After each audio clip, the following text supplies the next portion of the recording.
La parole est à Monsieur Aurélien Pradié et à lui seul. Merci Monsieur le Président. Ma question s'adresse au ministre des Affaires étrangères et de l'Europe. Monsieur le ministre, nous respectons dans cette Assemblée votre parole. Votre voix est celle de notre diplomatie et donc la voix de la France. Votre signature n'est pas n'importe quelle signature, elle engage la France. Or, le 30 octobre dernier, votre signature a manifestement servi des intérêts privés bien plus que l'intérêt national.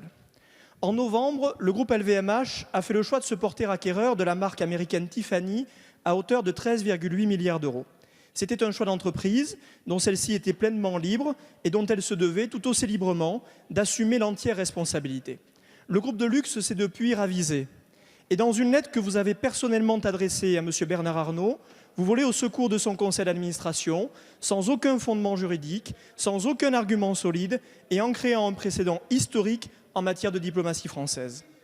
Cette lettre devait rester secrète, sauf qu'elle a été rendue publique.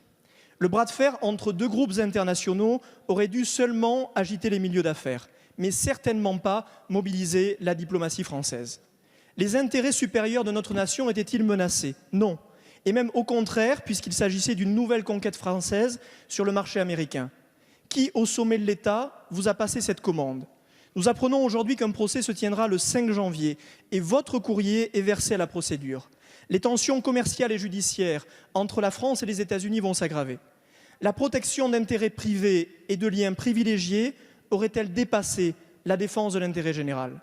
Dans une démocratie, nous devons combattre toutes les tentations d'instrumentalisation de l'État.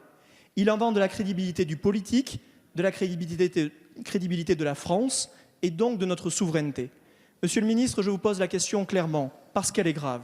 Quels intérêts la France a-t-elle servi dans cette affaire? Merci, monsieur le député. La parole est à monsieur Jean-Yves Le Drian, ministre de l'Europe et des Affaires étrangères. Monsieur le député, vous avez rappelé brièvement quelle était la situation internationale et les relations complexes commerciales transatlantiques avec les États-Unis. Je vous rappelle ce que vous savez, c'est que les États-Unis, en représailles à la taxe française sur les services numériques, ont adopté en juillet 2020 des sanctions tarifaires contre les exportations françaises et singulièrement dans le secteur du luxe.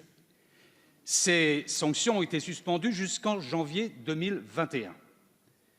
Nous avons engagé avec l'OMC des travaux, des négociations pour essayer de faire en sorte que ces menaces n'aboutissent pas. Mais il y a cette date butoir.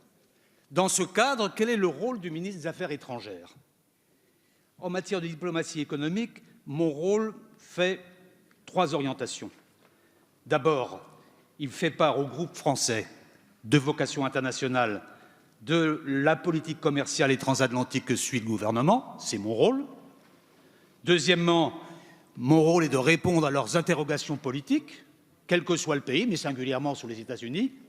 Et troisièmement, mon rôle est d'indiquer, le cas échéant, l'avis du gouvernement sur une appréciation de nature politique sur la gestion des grandes échéances internationales à venir. Et c'est la raison pour laquelle j'ai répondu à une interrogation du groupe LVMH, totalement dans mon rôle, monsieur le député. Merci, monsieur le ministre. La parole est à madame Claudia Rouault.